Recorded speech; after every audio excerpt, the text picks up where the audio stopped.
ಆದರೂ ಕೂಡ ಇವತ್ತು ಚಿಲ್ಲಾಪುರ ಗ್ರಾಮದಲ್ಲಿ ಗೂಡೂರು ಜಿಲ್ಲಾ ಪಂಚಾಯಿತಿ ವ್ಯಾಪ್ತಿಯಲ್ಲಿ ಇತಿಹಾಸದಲ್ಲಿ ಪುಟದಲ್ಲಿ ಬರೋದಿಡುವಂತ ದಿನ ಅವತ್ತು ಇವತ್ತಿನ ದಿನ ಅನ್ನೋ ಮಾತನ್ನು ನಾನು ಮತ್ತೆ ಮೊದಲು ಹೇಳಕ್ಕೆ ಇಷ್ಟಪಡ್ತೇನೆ. ಯಾಕೆ ಈ ಮಾತನ್ನು ಹೇಳ್ತೀನಿ ಅಂದ್ರೆ,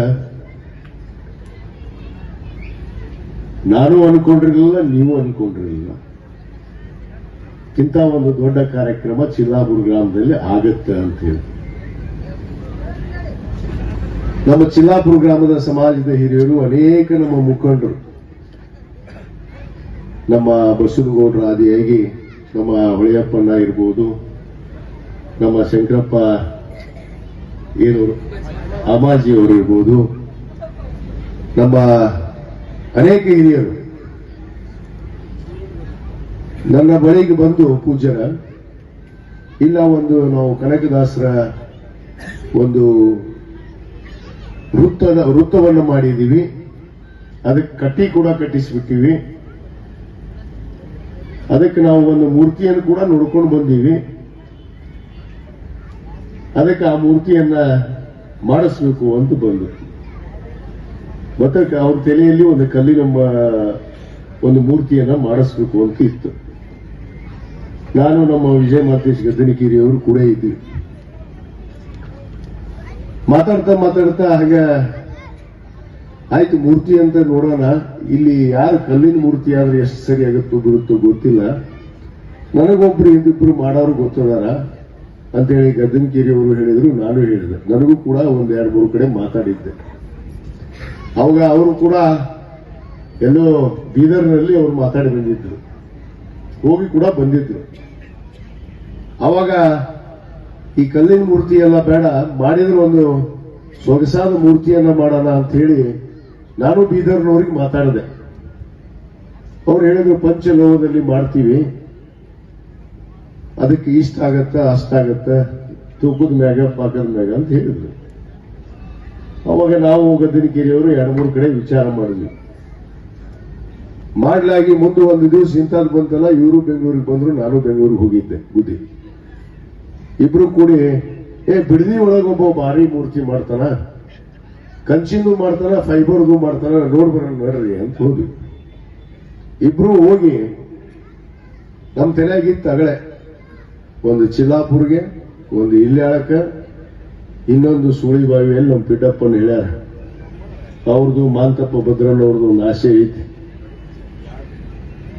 2 ಅದೇ ಮತ್ತೆ ಇಬ್ರು ಹೆಸರುಗಳಿಂದ ನಾನು, ಒಂದು ರಾಯಣ್ಣ, ಒಂದು ಚೆನ್ನಮ್ಮ, ಇವೆಲ್ಲ ತಲೆಯಾಗಿ ಇಟ್ಕೊಂಡು ಉಸುರು ಹೋದ್ವಿ. ಅಲ್ಲಿ ನೋಡೋಣ ಬಹಳಷ್ಟು ಮೂರ್ತಿ ನೋಡಿದ್ವಿ. ಇದು ರೆಡಿನೇ ಇತ್ತು, ಕನಕದಾಸರ ಮೂರ್ತಿ. ಇಬ್ರು ಕೂಡಿ ರೆಡಿನೇ ಇತ್ತಲ್ರಿ, ಇಲ್ಲಿ ಕಂಚಿಂದು ಒಂದು ಇದನ್ನ ಕೊಡ್ತೀಯನಪ್ಪ ಅಂದ್ವಿ ನಾವು. ಏನ ಮಾಡ್ಬೇಕ್ರಿ, ಸ್ವಲ್ಪ ಕೆಲಸ ಐತಿ ಅಂದ. ಆಯ್ತು ಮರ, ಏನು ಬೇಡ, ಇದನ್ನ ಕೊಟ್ಬಿಡು ನಮ್ಗೆ ರೆಡಿ ಮಾಡಿ, ಅರ್ಜೆಂಟ್ ಐತಿ ನಮಗೆ. ಚಿಲ್ಲಾಪುರ ಗ್ರಾಮಕ್ಕೆ ಹೋಯ್ತು ನಾವು, ಕನಕದಾಸರ ಜಯಂತಿಗೆ ನಾವು ಕೂಡಿಸಿ ಅನಾವರಣ ಮಾಡಬೇಕು ಅಂತ ಮಾಡೀವಿ ಅಂತಂದಾಗ, ಅವರು ಕೂಡ ನಮ್ಮ ಗದ್ದನಕೇರಿಯವರು ಸ್ವಲ್ಪ ಹಳೆ ಪರಿಚಯ ಇತ್ತು, ಅವರಿಗೆ ಹಳೆ ದೋಸ್ತಿ ಇತ್ತು. ಅವರು ತಕ್ಷಣ ಒಪ್ಕೊಂಡ್ಬಿಟ್ರು, ಅದು ಬೇರೆಯವ್ರು ಕೊಡಬೇಕಾಗಿತ್ತಿಲ್ಲ, ಆದ್ರೆ ಅದು ಚಿಲ್ಲಾಪುರಕ್ಕೆ ಬಂದೈತಿ. ನಿಮ್ಮ ಅದೃಷ್ಟ ನೋಡ್ರಿ, ಎಲ್ಲೇ ಹೋಗ್ಬೇಕಾಗಿತ್ತು ಬುದ್ಧಿ, ಅದು ರೆಡಿ ಮಾಡಿ ಇಟ್ಟಿದ್ರು. ಅದು ಇನ್ನು ಸ್ವಲ್ಪ ಇತ್ತು ಫಿನಿಶಿಂಗ್. ಏನಪ್ಪ ಮರ, ಇದ ಚಂದ ಐತಿ, ಕನಕದಾಸರದ ಮೂರ್ತಿ ಕರೆಕ್ಟ್ ಐತಿದು, ಪ್ರಾರಂಭ ಮಾಡಿದ್ದೇವೆ. ಇನ್ನೆಲ್ಲ ಜಯಂತಿ ಕೂಡ ನಾವು ಗ್ರಾಮೀಣ ಮಟ್ಟದಲ್ಲಿ ಆಯೋಜನೆ ಮಾಡ್ತೀವಿ, ಅಲ್ಲೇ ನಾವು ಆಚರಣೆಯನ್ನು ಮಾಡುವಂತ ಕೆಲಸ ಮಾಡ್ತೇವೆ. ಆದ್ರೆ ನಾನು ಎಲ್ಲ ಸಮುದಾಯದ ಗುರು ಹಿರಿಯರಿಗೆ, ಯುವಕರಿಗೆ, ತಾಯಂದ್ರಿಗೆ ವಿನಂತಿ ಮಾಡ್ಕೋತೀನಿ, ಅದು ಯಾರು ಜಯಂತಿ, ಅದು ಇವತ್ತು ನಮ್ಮ ಈ ದೇಶಕ್ಕಾಗಿ, ಈ ನಾಡಿಗಾಗಿ, ಈ ಭೂಮಿಗಾಗಿ ತ್ಯಾಗವನ್ನು ಮಾಡಿದಂತ ಅನೇಕ ಮಹಾತ್ಮರನ್ನ, ಮಹಾಂತರನ್ನ, ಸೂಫಿ ಸಂತರನ್ನ ಮತ್ತು ಸ್ವಾತಂತ್ರ್ಯ ಹೋರಾಟಗಾರ ಜಯಂತಿಯನ್ನ ನಾವೆಲ್ಲ ಸಮುದಾಯಗಳು ಕೂಡ ಆಚರಣೆ ಮಾಡಿದಾಗ ಅವಾಗ ನಾವು ನಿಜವಾದ ಭಾರತ ಪ್ರಜೆಗಳಾಗೋದಕ್ಕೆ ಕೂಡ ಯೋಗ್ಯರಾಗ್ತೀವಿ ಅನ್ನೋದನ್ನ ತಾವೆಲ್ಲ ಅರ್ಥ ಮಾಡಿಕೊಂಡು ತಾವೆಲ್ಲರೂ ಭಾರತೀಯರು ಜಾತ್ಯತೀತ ತಳಹದಿ ಮೇಲೆ ನಾವು ನಡೆದು ಎಲ್ಲರೂ ಒಂದೇ ತಂದೆ ತಾಯಿ ಮಕ್ಕಳಾಗಿ ನಡೆಯುವಂತಹ ಒಂದು ರೂಪುರೇಷವನ್ನ ನಾವು ಹುಡುಗನ ಮತಕ್ಷೇತ್ರದಲ್ಲಿ ಪ್ರಾರಂಭ ಮಾಡಿದ್ದೇವೆ. ಇದನ್ನ ಇಡೀ ಜಿಲ್ಲಾದ್ಯಂತ ಅಲ್ಲ, ರಾಜ್ಯಾದ್ಯಂತ ಕೂಡ ಇದೇ ಒಂದು ವ್ಯವಸ್ಥೆ ಇವತ್ತು ಮುಂದುವರಿಬೇಕು ಅನ್ನೋದನ್ನ ನಮ್ಮ ಆಸೆ ಕನಸಿದೆ ಅನ್ನೋ ಮಾತನ್ನು ಹೇಳ್ತಾ ಇವತ್ತು ಏನು ಈ ಕಾರ್ಯಕ್ರಮಕ್ಕೆ ತಾವೆಲ್ಲ ಇನ್ನೊಂದು ಮುಖ್ಯವಾಗಿ ಮರೆತು ಬಿಟ್ಟಿದ್ದೆ ನಾನು. ನಮ್ಮ ಶಶಿಕಾಂತ್ ಪಾಟೀಲ್ ಅವರು ಇಲ್ಲೇ ಅದಾರೆ. ಈಗಾಗಲೇ ನಮ್ಮ ಗದ್ದನಕೇರಿಯವರು ಒಂದು ಬಹಳ ಒಳ್ಳೆ ಮಾತನ್ನು ಪ್ರಸ್ತಾಪ ಮಾಡಿದ್ದಾರೆ. ಏನು ಹುನಗುಂದಲ್ಲಿರುವಂತ ಸುಮಾರು 3 ಎಕರೆ ಭೂಮಿ, ಅದು ಹಾರಮತ ಸಮಾಜದ ಒಂದು ಅಡಿಯಲ್ಲಿ ಇರುವಂತ ಒಂದು ಜಾಗೆಯನ್ನ ನಮ್ಮ ತಂದೆಯವರಿಂದ ಶಾಸಕರಾದ ಮೇಲೆ, ಪ್ರಥಮ ಬಾರಿ ಶಾಸಕರಾದ ಮೇಲೆ 1989ರಲ್ಲಿ ತೆಗೆದುಕೊಂಡಂತ ಜಾಗ. ಬುದ್ಧಿ ತಮಗೂ ಗೊತ್ತೈತಿ, ಬಸವರಾಜ ದೇವ್ರ ಗುರುಗಳಿಗೂ ಗೊತ್ತೈತಿ. ಅವಾಗ ತಂದಂತ ಭೂಮಿಯನ್ನ ಇನ್ನೂ ಕೂಡ ಏನೂ ಅಭಿವೃದ್ಧಿ ಆಗಿಲ್ಲ ಅನ್ನೋ ಮಾತನ್ನ ಗದ್ದನಕೇರಿಯವರು ವಿಷಾದವನ್ನು ವ್ಯಕ್ತಪಡಿಸಿದ್ರು. ಖಂಡಿತವಾಗಿ ನಾನು ಮೇಟಿ ಸಾಹೇಬರಿದ್ದಾರೆ, ನಂಜನಮಠ ಸಾಹೇಬರಿದ್ದಾರೆ, ಮತ್ತು ಶಶಿಕಾಂತ್ ಪಾಟೀಲ್ ಅವರಿದ್ದಾರೆ, ಗಂಗಾಧರ್ ದೊಡ್ಡಮನಿ ಅವರಿದ್ದಾರೆ, ಅನೇಕ ಸಮುದಾಯದ ಮುಖಂಡರಿದ್ದಾರೆ. ನಾನು ಇವತ್ತು ಈ ವೇದಿಕೆ ಮುಖಾಂತರ ಮಾತನ್ನು ಕೊಡ್ತೇನೆ. ತಾವು ಏನಲ್ಲಿ ನಿರ್ಮಾಣ ಮಾಡಬೇಕು, ಈಗಾಗಲೇ ಒಂದು ಸಮುದಾಯ ಭವನ, ಒಂದು ಹಾಸ್ಟೆಲ್ ಅನ್ನು ಮಾಡಬೇಕು ಅಂತ ಹೇಳಿ ತಾವು ಕನಸನ್ನ ಇಟ್ಕೊಂಡಿದ್ದೀರಿ. ಅದರ ಖಂಡಿತವಾಗಿ ನಾವು ಮೇಟಿ ಸಾಹೇಬರಿಗೆ ಆಗಲೇ ಮಾತಾಡಿದ್ದೀವಿ. ಇದೇ ಬೆಳಗಾವಿ ಅಧಿವೇಶನದಲ್ಲಿ ಅದಕ್ಕೆ ಅನುದಾನ ಬಿಡುಗಡೆ ಮಾಡಿಸಿ ನಾವು ಸಿದ್ದರಾಮಯ್ಯ ಸಾಹೇಬರಿಗೆ ತರುವಂತ ಕೆಲಸ ನಾವು ಮಾಡ್ತೀವಿ. ಖಂಡಿತವಾಗಿ ಅದು 5 ಕೋಟಿ ಆಗತ್ತೋ 10 ಕೋಟಿ ಆಗತ್ತೋ ಅದಕ್ಕೆ ತರುವಂತ ಜವಾಬ್ದಾರಿ ನಮ್ಮದು. ಅದಕ್ಕೆ ತಾವು ಸಮಾಜದ ಮುಖಂಡರು ಜವಾಬ್ದಾರಿಯನ್ನು ತೆಗೆದುಕೊಂಡು ಆ ಅಭಿವೃದ್ಧಿಯನ್ನ ಮಾಡುವಂತ ಕೆಲಸ ತಾವು ಮಾಡ್ರಿ ಅನ್ನೋ ಮಾತನ್ನು ನಾನು ಈ ಸಂದರ್ಭದಲ್ಲಿ ಹೇಳಕ್ಕೆ ಇಚ್ಛೆ ಪಡ್ತೇನೆ. ನಾವು ಬಹಳಷ್ಟು ಅನುದಾನ ತರುವಂತ ಶಕ್ತಿ ಕೊಟ್ಟಲ್ಲ. ನಾವು ಮೇಟಿ ಸಾಹೇಬ್ರು ಹೋದ್ರೆ ಮುಗಿತೆ ಬರ್ಕೊಂಡ ಬರ್ತೀವಿ ಪೂರ. ಅದ್ರಾಗೆ ಏನ್ ಯಾರು ಬೇಡ ನಮ್ಗೆ, ಇಬ್ರು ಸಾಕು, ನಾವು ಹೋಗ್ತೀವಿ, ಹೋಗಿ ತಗೊಂಡ್ಬರ್ತೀವಿ ಸಿದ್ದರಾಮಯ್ಯ ಸಾಹೇಬ್ರ ಹತ್ರ. ನಾವು ಹೋಗಿ ಕೊಡ್ತಾರೆ ಬಿಡ್ರಿ. ಅದ್ರಾಗೇನು ಸಿದ್ದರಾಮಯ್ಯ ಸಾಹೇಬ್ರ ಅಂದ್ರೆ ಮುಗಿದು ಹೋಗುತ್ತೆ. ನಮ್ಮ ಗುರುಗಳು ಹೇಳಿದ್ರು ಬಸವರಾಜ ದೇವರು, ರಾಕೇಶ್ ಬೇರೆ ಅಲ್ಲ ನಾನು ಬೇರೆ ಅಲ್ಲ ಭಾವನೆ ಇಟ್ಕೊಂಡಂತವ್ರು ಸನ್ಮಾನ್ಯ ಸಿದ್ದರಾಮಯ್ಯ. ಆ ಒಂದು ಭಾವನೆ ಇಟ್ಕೊಂಡೇ ಇವತ್ತವರೆಗೂ ಅವ್ರ ಹತ್ರ ನಾನು ನಡ್ಕೊಂಡಿದ್ದೀನಿ. ಆ ಕನಕದಾಸರ ಸಾಕ್ಷಿಯಾಗಿ ಹೇಳ್ತೀನಿ. ಅನ್ಕೊಂಡಿದ್ದಿಲ್ಲ, ನಮ್ಮ ಶಿಲಾಪುರದವರು ಅನ್ಕೊಂಡಿದ್ದಿಲ್ಲ, ಇಷ್ಟು ದೊಡ್ಡ ಮೂರ್ತಿ ಬರ್ತ ಅನ್ಕೊಂಡಿದ್ದಿಲ್ಲ. ಸಾಕಾದ್ರೆ ಒಂದು 4 ಫೀಟ್ ಅಂದಿದ್ದು ನಮ್ಮ ಶಂಕರಪ್ಪನ. ಒಂದು 4 ಫೀಟ್ ಕೊಡಿಸ್ಬಿಡ್ರಿ ಸಾಕು, ಕಲ್ಲಿಂದ ಮಾಡಿಸಿ ಇಟ್ಬಿಡ್ತೀವಿ ಅಂದ್ರು. ಇಲ್ಲಿ ತಡಿಯಪ್ಪ ನೋಡ್ ಬರ್ತೀವಿ ಅಂತ ಹೇಳಿ ನಾವು ಹೋಗಿ, ಒಂದು ಚಂದ ಇತ್ತದು, ಅಷ್ಟು ಚಂದ ಇತ್ತು, ಅಷ್ಟು ಚೆನ್ನಾಗಿ ಮಾಡ್ಯಾರ. ಅದಕ್ಕೆ ಈ ಮೂರ್ತಿಯನ್ನು ನಾವು ಅಲ್ಲಿ ಮಾಡಿದಂಗ ಪಾಪ ಅವರು ಕೂಡ ಸಮಯಕ್ಕೆ ಕಳಿಸಿದ್ರು. ನಮ್ಗೆ ಸಮಯಕ್ಕೆ ಕಳಿಸಿದ್ರು. ನಾವು 18ಕ್ಕೆ ಮಾಡಕ್ಕೆ ರೆಡಿಯಾಗಿ ಬಂದಿತ್ತು.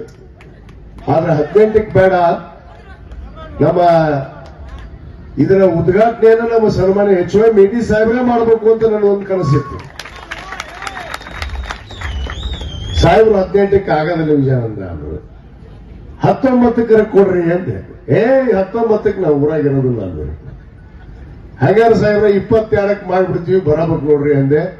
ನಮ್ಮ ಮಾತಿಗೆ ಗೌರವ ಕೊಟ್ಟು ಬಂದು ಉದ್ಘಾಟನೆ ಮಾಡಿ ಇಷ್ಟೊತ್ತು ನಮ್ಮ ಜೊತೆಗಿದಾರಲ್ಲ, ನಮ್ಮೆಲ್ಲರ ಭಾಗ್ಯ ಪುಣ್ಯ ಅನ್ನೋ ಮಾತನ್ನು ಇಚ್ಛೆ ಪಡ್ತೀನಿ. ಯಾಕಂದ್ರೆ ಅವ್ರು 80 ವಯಸ್ಸು, ನಾವು 50 ಇದ್ದವರು ಒದ್ದಾಡಕತ್ತೀವಿ ಆಗಲೇ. ಹೌದಲ್ಲಪ್ಪ, 80 ವಯಸ್ಸದವ್ರು ಇನ್ನೂ ಗಟ್ಟಿಯಾಗಿ ಕೂತಾರ ಮಾತಾಡಿ. ಊಟ ಮಾಡ್ಯಾರೋ ಬಿಟ್ಟರು ಕೇಳಿಲ್ಲ, ಈಗ ಮುಗಿದ್ನಾಗಿ ಕೇಳೋದೈತ್ ಮಳೆ. ಅದಕ್ಕೆ ಇವತ್ತು ಒಂದು ಮಾತನ್ನು ಈ ವೇದಿಕೆ ಮುಖಾಂತರ ಅನೇಕ ವಿಚಾರಗಳನ್ನ ಕನಕದಾಸರ ಬಗ್ಗೆ ಬಹಳಷ್ಟು ಜನ ಮಾತಾಡಿಬಿಟ್ಟಾರ. ಒಂದು ಮಾತನ್ನ ಕನಕ ಹಿಂಗರ ಹೋದ್ರಿ ಯಾಕಡೆ ಓದ್ತಿರಪ್ಪ? ಹಿಂಗ್ ಓದಿದ್ರು ಕನಕನ, ಹಿಂಗ್ ಓದಿದ್ರು ಕನಕನ. ಅದಕ್ಕೆ ಕನಕನ ಹೆಸರು ಎಂದೆಂದೂ ಕೂಡ ಅಳಿಸೋದಕ್ಕಾಗೋದಿಲ್ಲ ಈ ಭೂಮಿ ಮೇಲೆ ಸೂರ್ಯಚಂದ್ರ ಇರುವವರಿಗೆ ಅನ್ನೋ ಮಾತನ್ನು ಹೇಳಕ್ಕೆ ಇಷ್ಟಪಡ್ತೀನಿ. ಕನಕದಾಸರ ಶ್ರೇಷ್ಠ ದಾಸರು ಅನಿಸ್ಕೊಂಡ್ರು. ಯಾಕೆ ಅನಿಸ್ಕೊಂಡ್ರು? ದಾಸರಲ್ಲಿ ಶ್ರೇಷ್ಠ ದಾಸರು. ಯಾಕೆ ಶ್ರೇಷ್ಠ ಅನಿಸ್ಕೊಂಡ್ರು? ನಿಸ್ವಾರ್ಥ ಯಂತ್ರ ಸಮಾಜಕ್ಕಾಗಿ. ಕೇವಲ ಅವರು ಒಂದು ಧರ್ಮದಲ್ಲಿ ಹುಟ್ಟಿದೀನಿ ಅನ್ನೋ ಒಂದು ಭಾವನೆನೇ ಇರಲಿಲ್ಲ ಅವರಿಗೆ. ಅದಕ್ಕೆ ಅವ್ರು ಹೇಳ್ತಾರ,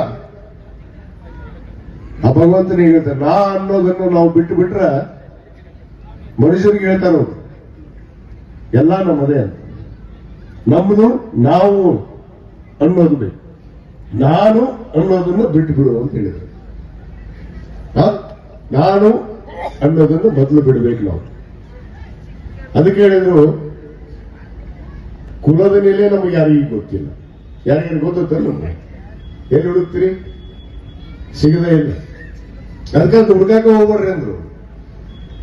ಅದಕ್ಕೆ ಎಲ್ಲರ ಜೊತೆಗೆ, ಎಲ್ಲ ಸಮುದಾಯದ ಜೊತೆಗೆ, ಎಲ್ಲ ಧರ್ಮದವರ ಜೊತೆಗೆ ಒಂದಾಗಿ ಮೊದಲು ಮಾನವತೆಯನ್ನ ಕರೆತು ಮಾನವರಾಗಿ ಬದುಕೋದನ್ನ ಕಲಿಯಿರಿ ಅಂತ ಹೇಳಿ ಇವತ್ತು ಸಂದೇಶವನ್ನು ಕೊಟ್ಟಂತವರು ಶ್ರೇಷ್ಠ ದಾಸರಾದಂತ ಕನಕದಾಸ. ಅದಕ್ಕೆ ನಾವೆಲ್ಲ ಅರ್ಥ ಮಾಡಿಕೊಂಡು ಇವತ್ತು ಎಲ್ಲರೂ ಒಂದಾಗಿ, ನಾವು ಯಾವುದೇ ಧರ್ಮದಲ್ಲಿ ಜನಿಸಿರ್ಬೋದು, ಯಾವುದೇ ಜಾತಿಯಲ್ಲಿ ಹುಟ್ಟಿರ್ಬೋದು, ಆದ್ರೆ ನಾವು ಯಾರು ಕೂಡ ಎಲ್ಲಿ ಹುಡ್ತೀವಿ ಅಂತ ನಮ್ಗೆ ಗೊತ್ತೇ ಇಲ್ಲ. ಹುಟ್ಟಿದಾಗ ಗೊತ್ತು, ಆಮೇಲೆ ಎಲ್ಲೆಲ್ಲಿ ಹುಟ್ಟಿವಿ ಅಂತ ಹೇಳಿ. ಅದು ಬುದ್ಧಿ ಬಂದ ಮೇಲೆ ಧರ್ಮ ಪಾಲನೆ ಮಾಡಕ್ ಚಲೋ ಮಾಡ್ತೀವಿ ನಾವು. ಅಲ್ಲಿ ಮಠ ಯಾರು ಪಾಲನೆ ಮಾಡೋದಿಲ್ಲ. ಅಲ್ಲಿ ಮಠ ಗೊತ್ತೇ ಇರೋದಿಲ್ಲ ನಾವು ಎಲ್ಲಿ ಹುಟ್ಟಿವಿ, ಎದ್ರಾಗ ಹುಟ್ಟಿವಿ, ಏನಾಗಿವಿ ಅಂತ ಹೇಳಿ. ಅದು ಆಮೇಲೆ ಚಲೋ ಆಗುತ್ತದು. ಧರ್ಮ ಪಾಲನೆ ಮಾಡೋದು, ಧರ್ಮದ ಬಗ್ಗೆ ಗೌರವಿಸುವುದು. ಆದ್ರ ಎಲ್ಲ ಧರ್ಮದ ಬಗ್ಗೆ ಗೌರವ ಇರಬೇಕು, ಪರಧರ್ಮದ ಮೇಲೆ ಗೌರವ ಇರಬೇಕು, ನಮ್ಮ ಧರ್ಮದ ಮೇಲೆ ಪ್ರೀತಿ ಅಷ್ಟೆ. ಆದ್ರೆ ಯಾವುದೇ ಧರ್ಮವನ್ನು ದ್ವೇಷಿಸುವಂತ ಕೆಲಸ ಮಾಡಬಾರ್ದು ಅಂತೇಳಿ ಕನಕದಾಸರು ಇನ್ನೊಂದು ಮಾತನ್ನು ಹೇಳಿದ್ದಾರೆ. ಯಾವುದೇ ಧರ್ಮವನ್ನು ದ್ವೇಷ ಮಾಡಬಾರ್ದು. ಅದಕ್ಕೆ ನಾವೆಲ್ಲರೂ ಒಂದಾಗಿ ಬಾಳ್ವೆ ಮಾಡಬೇಕು ಅನ್ನೋ ಒಂದೇ ಒಂದು ಕಾರಣದಿಂದ ಇವತ್ತು ನಮ್ಮ ತಾಲೂಕಾ ಅಧಿಕಾರಿಗಳು ಮತ್ತೆ ಅವರೇ ಮುಖ್ಯಮಂತ್ರಿಗಳಾಗ್ತಾರಂತ ಹೇಳಿದ್ವಿ, ಅವರೇ ಮುಖ್ಯಮಂತ್ರಿಗಳಾಗಿದ್ದಾರೆ. ನಮ್ಮ ಕಡೆ ಅಡ್ವಾನ್ಸ್ ಹೇಳಿದ್ವಿಲ್ಲಪ್ಪ ನಾವು ಹೇಳದಂತೆ ನುಡಿದಂತೆ ನಡೆಯೋರು ನಾವು. ಇಲ್ಲಾಂದ್ರೆ ಇದೇ ಜನ್ಮ ಕಡೆ ನಡೆಯತ್ತ ಕಂಡು. ಅದಕ್ಕೆ ಹೇಳ್ತಾರಲ್ಲ, 100 ವರ್ಷ ಬಾಳೆ ಮಾಡಿ ಏನ್ ಮಾಡೋದಿತ್ತು ಒಮ್ಮೆ ಸಿಕ್ಕಂತದ್ದು ಒಂದಿನ ಚಂದಾಗ ಬಾಳೆ ಮಾಡಿ ಸತ್ತು ಹೋಗತ್ತಾಗ. ನಾವು ಸಿದ್ಧಗಳು ಪೂಜೆ ಹೇಳ್ತಿರ್ತಾರಲ್ಲ, ಲೇ ಅಂತ ಹೇಳಿ ಈಗ ಚಲೋ ಮಾಡ್ತಾರೆ ಕಡೆಗೆ ಐತಿ ಮುಂದೆ ಅವ್ರ ಆಶೀರ್ವಾದ ಇರ್ತೈತಿ. ಐತಿ. ಅದಕ್ಕೆ ಇವತ್ತು ನಿಜವಾಗ್ಲೂ ಬಹಳ ಸಂತೋಷ ಆಗಿದೆ. ಯಾಕಂದ್ರೆ ಈ ಭಾಗದ ನಮ್ಮ ಚಿಲ್ಲಾಪುರ ಗ್ರಾಮ ಬಹುತೇಕಿದು ಕಡೆ ಹಳ್ಳಿ, ಇಲ್ಲಿಂದ ಮುಂದೆ ಹೊರಟ್ರೆ ಬಾಗಲಕೋಟೆ ಮತಕ್ಷೇತ್ರ, ಈ ಕಡೆ ಹೊರಟ್ರೆ ಬದಾಮಿ ಮತಕ್ಷೇತ್ರ. 2 ಕ್ಷೇತ್ರ ಇಲ್ಲೇ ಹತ್ತಾವ ನಮ್ಗೆ. ಒಂದು ಡಿ ಸಾಹೇಬ್ರದು, ಒಂದು ಈ ಕಡೆ ನಮ್ಮ ಚಿಮ್ಮನಕಟ್ಟಿ ಅವರು. 2 ಕ್ಷೇತ್ರ. ಇವತ್ತು ಈ ಒಂದು ಕಾರ್ಯಕ್ರಮವನ್ನ ಬಹಳ ಯಶಸ್ವಿಯಾಗಿ ಈ ಭಾಗದ ಗುರೂರು ಜಿಲ್ಲಾ ಪಂಚಾಯಿತಿಯ ಎಲ್ಲ ಸಮುದಾಯದ ಹಿರಿಯರು ಮತ್ತು ಚಿಲ್ಲಾಪುರ ಮತ್ತು ಕ್ಯಾದಿಗೇರಿಯ ಎಲ್ಲ ಗುರು ಹಿರಿಯರು, ತಾಯಂದಿರು ಕುಂಭಮೇಳವನ್ನು ಮಾಡಿ, ಅದ್ದೂರಿ ಮೆರವಣಿಗೆಯನ್ನು ಮಾಡಿ, ಭಾವಚಿತ್ರ ಮೆರವಣಿಗೆಯನ್ನು ಮಾಡಿ, ಮೇಟಿ ಸಾಹೇಬ್ ವಯಸ್ಸಾಗ್ಯಾರಂದ್ರು ಬಿಡ್ಲಿಲ್ಲ ನೀವು ಮಾರಾಯ ಬಿಡ್ರು ಹೋಮರಾಯ ಅಂತಂದ್ರು 1 ಕಿಲೋಮೀಟರ್ ನಡೆಸೇ ಬಿಟ್ರಿ. ಪಾಪ ಅವರಿಗೆ 1 ಕಿಲೋಮೀಟರ್ ನಡೆದಾರ ಸಾಹೇಬ್ರ, ಅಲ್ಲಿಂದ ಕ್ರಾಸ್ ಇಂತ 1 ಕಿಲೋಮೀಟರ್ ನಡ್ಕೊಂತ ಬಂದ್ರು. ಇವತ್ತು ಈ ಕಾರ್ಯಕ್ರಮ ಬಹಳ ಯಶಸ್ವಿಯಾಗಿದೆ. ತಮಗೆ ಎಲ್ಲರಿಗೂ ಮತ್ತೊಮ್ಮೆ ನಾನು ಧನ್ಯವಾದಗಳನ್ನ ಹೇಳಿ, ಸಮಯ ಕೂಡ ಬಹಳ ಆಗಿದೆ, ಬಹಳಷ್ಟು ಮಾತಾಡೋದಿಲ್ಲ. ಇವತ್ತು ನಮ್ಮ ತಾಲೂಕು ಆಡಳಿತ ವತಿಯಿಂದ ಈ ಒಂದು ಕಾರ್ಯಕ್ರಮ ಬಹಳ ಯಶಸ್ವಿಯಾಗಿದೆ. ಬರೋ ದಿನಗಳಲ್ಲಿ ಇನ್ನೂ ಹಲವಾರು ಕಾರ್ಯಕ್ರಮಗಳನ್ನ, ಜಯಂತ್ಯೋತ್ಸವ, ಯಾರು ಸಂತರ ಜಯಂತಿ ಇರ್ಬೋದು, ವೀರಮಾತೆ ಚೆನ್ನಮ್ಮಂದು ಇರ್ಬೋದು, ಸಂಗೊಳ್ಳಿ ರಾಯಣ್ಣವರ ಜಯಂತಿ ಇರ್ಬೋದು, ಇವತ್ತು ಮಹರ್ಷಿ ವಾಲ್ಮೀಕಿಯವರ ಜಯಂತಿ ಇರ್ಬೋದು, ಅನೇಕ ಏನು ನಮ್ಮ ಜಯಂತಿಗಳು ನಡೀತಾವು. ಇನ್ನು ಮುಂದೆ ವಿಶೇಷವಾಗಿ ಗ್ರಾಮೀಣ ಮಟ್ಟದಲ್ಲೇ ನಾವು ಹಳ್ಳಿಯಲ್ಲೇ ಮಾಡುವಂತ ವ್ಯವಸ್ಥೆಯನ್ನ ಮಾಡ್ತೀವಿ ಅನ್ನೋ ಒಂದು ಮಾತನ್ನು ಹೇಳಕ್ಕೆ ಇಚ್ಛೆ ಪಡ್ತೇನೆ. ಇದು ಪ್ರಥಮವಾಗಿ ಪ್ರಾರಂಭ. ಅದಕ್ಕೆ ನಮ್ಮ ಗದರಿಗೆರೆಯವರು ಹೇಳ್ತಿರ್ತಾರೆ ಹಗಲೆಲ್ಲ, ಬಾಣಿಗೆ ಯಾರಿತ್ರ ಮಾಡಿಸ್ಬೇಕು ಅಂತ ಹೇಳಿ. ಇವತ್ತು ಪ್ರಥಮವಾಗಿ ಬಾಣಿಗೆಯನ್ನ ನಾವು ಸಂತ ಶ್ರೇಷ್ಠ ದಾಸರಾದಂತ ಕನಕದಾಸರ ಜಯಂತ್ಯೋತ್ಸವದಿಂದ ನಾವು ಪ್ರಾರಂಭ ಮಾಡಿದ್ವಿ ಅನ್ನೋ ಮಾತನ್ನು. ಯಾಕಂದ್ರೆ ಅವರಿದ್ರೆ ಬಾಣಿಗೆ ಪ್ರಾರಂಭ ಆಗಿದೆ. ಇನ್ನು ಮುಂದೆ ಎಲ್ಲಾ ಕಾರ್ಯಕ್ರಮಗಳು ನಮ್ಮ ದಂಡಾಧಿಕಾರಿಗಳು, ನಾವು ತಾಲೂಕು ಆಡಳಿತ ಬರೋ ಎಲ್ಲ ಜಯಂತಿಗಳನ್ನ ವಿಶೇಷವಾಗಿ ಗ್ರಾಮೀಣ ಮಟ್ಟದಲ್ಲಿ ಹಮ್ಮಿಕೊಂಡು ಎಲ್ಲ ಸಮುದಾಯಗಳು ಕೂಡ ಆಚರಣೆ ಮಾಡಬೇಕು. ಯಾಕಂದ್ರೆ ಕೇವಲ ಒಂದು ಸಮಾಜಕ್ಕೆ, ಒಂದು ಸಮುದಾಯಕ್ಕೆ ಸೀಮಿತವಾಗಿ ನಾವು ಜಯಂತಿಯನ್ನು ಆಚರಣೆ ಮಾಡಬಾರ್ದು. ಯಾಕಂದ್ರೆ ಕೂತಾರ ನಿಂಗಪ್ಪ ಬಿರಾದರ್ ಅವರು, ನಮ್ಮ ಕೂಡ್ಲಿಗಿ ಅವರು, ನಾನು ಹೇಳಿದೆ ಬರೇ ತಾಲೂಕು ಮಟ್ಟದಲ್ಲಿ ತಾಲೂಕು ಕಚೇರಿಯಲ್ಲಿ ನಾವು ಜಯಂತ್ಯೋತ್ಸವವನ್ನು ಆಚರಣೆ ಮಾಡುವ ಬದಲಿ ಈ ಸಾರಿ ನಮ್ಮ ತಾಲೂಕಿನಲ್ಲಿ ವಿಶೇಷವಾದ ಒಂದು ಕಾರ್ಯಕ್ರಮವನ್ನ ಅದು ಚಿಲ್ಲಾಪುರ ಗ್ರಾಮದಲ್ಲಿ ಮಾಡಿ ತೋರಿಸೋಣ ಅನ್ನೋ ಮಾತನ್ನು ಹೇಳಿದಾಗ ಅವರಿಬ್ರು ಕೂಡ ಸಹಕಾರ ಮಾಡಿ ಇವತ್ತು ನಮ್ಮ ಇಡೀ ಎಲ್ಲ ತಾಲೂಕು ಆಡಳಿತ ಇಲ್ಲಿದೆ. ಅಧಿಕಾರಿಗಳು ಎಲ್ಲರೂ ಕೂತಾರೆ ಇಲ್ಲಿ ವೇದಿಕೆ ಮೇಲೆ ಇದ್ದಾರೆ, ಅಲ್ಲೆಲ್ಲೇ ಪಾಪ ಕೂತಾರ. ಇಲ್ಲೇ ನಮ್ಮ ಎಲ್ಲಾದ್ರು PWD AW ಇಲ್ಲೇ ಇದ್ರಲ್ಲ ವೀರಯ್ಯ ಹಿರೇಮಠ ಇಲ್ಲಿ ಬಂದಾರ. ಇಲ್ಲಿ ತಾಲೂಕ್ ಪಂಚಾಯತಿ ಇಒ ಅದ, PWD AW ಅದ, ಎಲ್ಲ ಅಧಿಕಾರಿಗಳು ನ್ಯಾಷನಲ್ ಹೈವೇದವರು ಬಂದಾರ, ಫಾರೆಸ್ಟ್ದವರು ಬಂದಾರ, ಇಲ್ಲಿ ಎಲ್ಲರೂ ಬಂದಾರ. ಯಾಕಂದ್ರೆ ಗೊತ್ತಾಗಬೇಕು ಗ್ರಾಮೀಣ ಮಟ್ಟದಲ್ಲಿ ಯಾವ ರೀತಿ ಜನ ಸ್ಪಂದಿಸ್ತಾರೆ ಇಲ್ಲೋ ಅನ್ನೋದನ್ನ. ನಾವು ಅಲ್ಲಿ ತಾಲೂಕು ಕಚೇರಿ ಮಾಡ್ತೀವಿ, 10 ಮಂದಿ ಇರುವುದಿಲ್ಲ, ನಾವ ಫೋಟೋ ಹೊಡೆಯೋದು, ನಾವು ಊದಿನ ಕಡ್ಡಿ ಬಿಡೋದು, ಕರ್ಪೂರ ಬಿಡೋದು, ಕಾಯಿ ಹೊಡೆಯೋದು, ಡಾಬ್ ಜೈ ಹಿಂದ್ ಜೈ ಕನಕದಾಸ ಅಂತೇಳಿ ಮಾಡ್ಬೋದು. ಅದೇನಿರುತ್ತಪ್ಪ ಮಜಾ. ಇಲ್ಲಿ ಎಲ್ಲರೂ ಇದೀವಿ ಈ ವೇದಿಕೆ ಮೇಲೆ. ನೋಡ್ರಿ ಯಾವ ಸಮುದಾಯ ಇಲ್ಲ ಈ ವೇದಿಕೆ ಮ್ಯಾಗ ಹೇಳ್ರಿ. ಇವತ್ತು ನನ್ನೊಂದು ಆಸೆ ಇತ್ತು, ಚಿಲ್ಲಾಪುರ ಗ್ರಾಮದಲ್ಲಿ ಮಾಡೋದಾದ್ರೆ ಇಡೀ ಗುಡೂರು ಜಿಲ್ಲಾ ಪಂಚಾಯತಿಯಲ್ಲಿರುವಂತಹ ಎಲ್ಲ ಸಮುದಾಯಗಳು ಕೂಡ ಆಚರಣೆ ಮಾಡಬೇಕು ಚಿಲ್ಲಾಪುರ ಗ್ರಾಮದಲ್ಲಿ ಅಂತ ಒಂದು ಕನಸು. ಅದಕ್ಕೆ ಇಷ್ಟೊಂದು ಒಂದು ಕಾರ್ಯಕ್ರಮವನ್ನ ಬಹಳ ವಿಶೇಷ ಕಾಳಜಿ ತಗೊಂಡು ನಾವು ನಮ್ಮ ವಿಜಯ ಮಾತೇಶ್ ಗದ್ದನಕೇರಿಯವರು ನಾವು ಸೇರಿಕೊಂಡು ಮತ್ತು ಚಿಲ್ಲಾಪುರ ಗ್ರಾಮಸ್ಥರು ಮತ್ತು ಈ ಭಾಗದ ಎಲ್ಲ ಮುಖಂಡರು, ವೇದಿಕೆ ಮೇಲೆ ಇರುವಂತಹ ಎಲ್ಲ ಮುಖಂಡರು ಪೂರ್ವಭಾವಿ ಸಭೆಗೆ ಬಂದು ನಾವೆಲ್ಲರೂ ಕೂಡ ಹಾಜರಿರ್ತೀವಿ ಅಂತ ಹೇಳಿ ಎಲ್ಲರೂ ಕೂಡ ಇಲ್ಲಿ ಎಲ್ಲ ಸಮುದಾಯದ ಮುಖಂಡರು ಇವತ್ತು ಬಂದಿದ್ದಕ್ಕೆ ನಾನು ತಾಲೂಕು ಆಡಳಿತ ಪರವಾಗಿ ಈ ವೇದಿಕೆ ಪರವಾಗಿ ನಾನು ನಿಜವಾಗ್ಲೂ ಅವರಿಗೆಲ್ಲರಿಗೂ ಧನ್ಯವಾದಗಳನ್ನು ನಾನು ಅರ್ಪಿಸಕ್ಕೆ ಬಯಸ್ತೀನಿ. ಚಿಲ್ಲಾಪುರ ಗ್ರಾಮಸ್ಥರ ಪರವಾಗಿ ಕೂಡ ನಾನು ಧನ್ಯವಾದಗಳು ಹೇಳ್ತೀನಿ. ಯಾಕಂದ್ರೆ ಚಿಲ್ಲಾಪುರ ಗ್ರಾಮದಾಗ ನೀವೆಂದೆಂದೂ ಅನ್ಕೊಂಡಿರಲಿಲ್ಲ ಇಂಥ ಕಾರ್ಯಕ್ರಮ ನಡೆಯುತ್ತೆ ಅಂತೇಳಿ. ನಮ್ಮ ಮುಖ್ಯ ಸಚೇತಕರು ವಿರೋಧ ಪಕ್ಷದಲ್ಲಿ ಇರ್ಬೋದು, ಅವರು ಬಿಜೆಪಿ, ನಮ್ಮ ದೊಡ್ಡನಗೌಡ H ಪಾಟೀಲ್ ಅವರು, ಹನುಮಗೌಡ ಪಾಟೀಲ್ ಅವರು. ಹನುಮಗೌಡರ ಬಗ್ಗೆ ಅವ್ರು ಹೇಳಿದ್ರು, ನಮ್ಮ ತಂದೆಯವರು ಅವರು ನಾವು ಬಹಳ ಸಣ್ಣವರಿದ್ದು ಬುದ್ಧಿ. ನಮ್ಮ ತಂದೆಯವರು 1989ರಲ್ಲಿ ಶಾಸಕರಾಗಿದ್ರು. ಸಾಹೇಬರು ಮೆಂಡಿ ಸಾಹೇಬರು ಅದಕ್ಕಿಂತ ಪೂರ್ವದಲ್ಲಿ ಆಗಿದ್ರು. 89, ನೀವು 89, ಅವರು 89. ನಮ್ಮ ಕುಷ್ಟಗಿ ಹನುಮಗೌಡರು ಕೂಡ 89ರಾಗ ಅವರು ಮೊದಲೇ ಬೇರೆ ಶಾಸಕರು. ಒಂದ ಫ್ಲೋರ್ನಾಗ ರೂಮ್ ಇದ್ದೀವಿ ನಾವು, ಬಹಳ ಸಣ್ಣವರು. ಅವಾಗ ಈಗ 89ರಾಗ ಅದೇ SLC ಮುಗಿಸಿ ನಾವು ಬೆಂಗಳೂರಿಗೆ ಹೋಗಿದ್ದೀವಿ. ಹನುಮಗೌಡರು ಭಾರಿ ದಪ್ಪ, ಇಷ್ಟ ಆಳ ನೋಡ್ರಿ ಇಲ್ಲ ಅವ್ರನ್ನ, ಭಾರಿ ದೊಡ್ಡ ಆಳ ಅದು. ಹನುಮಗೌಡರ ರೂಮು ನಮ್ಮ ರೂಮು ಹಿಂಗೈತಿ ಎನಿಸ್ದಾಗ ನಾವು ಹೋಗೋರು. ಅವರು ಕಾಯಂ ಏನು ತಿನ್ಕೊತ ಕೂತಿರ್ತಿದ್ರು ಹನುಮಗೌಡರು. ಈದೀಗ ಶೇಂಗಾ ಬೆಲ್ಲ ಬಂದು ಅದಕ್ಕೆ ನೆನಪಾಗ್ತದೆ. ಶೇಂಗಾ ಬೆಲ್ಲ ತಿಂದ್ವಿ ನಾವು, ನಂಜೇಮರ್ ಸಾಹೇಬರು ಶೇಂಗಾ ಬೆಲ್ಲ ತಿನ್ಕೊಂಡು ಕೂತಿರ್ತಿದ್ರು. ನೀವು ತಿಂದ್ರಿ, ಬೇಟಿ ಸಾಹೇಬರು ತಿಂದಾರ. ಯಾಕಂದ್ರೆ ನಮ್ಮ ಗ್ರಾಮೀಣ ಮಟ್ಟದಾಗ ಅದ ಎಲ್ಲ ಶೇಂಗಾ ಬೆಲ್ಲ ನಮಗ್ ಕೊಡ್ತಿದ್ರು ಅವರು. ಅದಕ್ಕೆ ಅವತ್ತಿನ ಬಾಂಧವ್ಯ, ಯಾಕಂದ್ರೆ ನಮ್ಮ ತಂದೆಯವರಿಗೆ ಅವರಿಗೆ ಬೇಟಿ ಸಾಹೇಬ್ರು ಇರ್ಬೋದು, ನಂಜೇಮರ್ ಸಾಹೇಬ್ರು ಇರ್ಬೋದು, ಎಲ್ಲರೂ ಸಮಕಾಲರು. ಅವರು ನಾವು ಬೇರೆ ಪಕ್ಷದಲ್ಲಿ ಇರ್ಬೋದು, ಆದ್ರೆ ಒಂದೇ ತಾಯಿ ಮಕ್ಕಳಾಗಿ ಅಣ್ತಮ್ಮರಾಗಿ ಇವತ್ತು ನಾವು ದೊಡ್ಡನಗೌಡರು ನಡೀತಾ ಇದೀವಿ ಅನ್ನೋ ಮಾತು ಕೂಡ ಇವತ್ತು ಹೇಳಕ್ಕೆ ಇಚ್ಛೆ ಪಡ್ತೇವೆ. ಯಾಕಂದ್ರೆ ಅಷ್ಟೊಂದು ಪ್ರೀತಿ, ವಿಶ್ವಾಸ, ಆ ಸೋದರತ್ವನ ನಾನು ಕೆಲವರು ಅವ್ರ ತಾಲೂಕಿನಾಗೂ ಹೋಗ್ತೀನಿ. ನಾನು ಕಾಂಗ್ರೆಸ್ ಗೆದ್ದಿರ್ಬೋದು, ಅವ್ರು ಬಿಜೆಪಿ ಗೆದ್ದಿರ್ಬೋದು. ಸ್ನೇಹ ಸಂಬಂಧ ಬೇರೆ, ಪಕ್ಷ ಬೇರೆ. ಅದು ಪಕ್ಷ ಬಂದಾಗ ರಾಜಕೀಯ ಬಂದಾಗ ಐತಿ ಮತ್ತದು ಪಡೆದು ಐತೆ ಮತ್ತೈತೆ ಅನ್ನೋದು ಅಷ್ಟೇ. ಅದಕ್ಕೆ ಹೇಳ್ತಿದ್ದಿಲ್ಲ ಮತ್ತೆ ಬಂದೈತಿ, ಯಾರೋ ಮತ್ತೆ ಬಂದೈತೆ ನಮ್ಮ ಟಗರ್ ಅಂತೇಳಿ. ಬಂದೈತೆ ನಮ್ಮ ಟಗರ್ ಮತ್ತೆ ನಾವು ಹೇಳಿದ್ವಿ ಮತ್ತೆ ಬರುತ್ತೆ ನಮ್ಮ ಟಗರ್ ಅಂತೇಳಿ.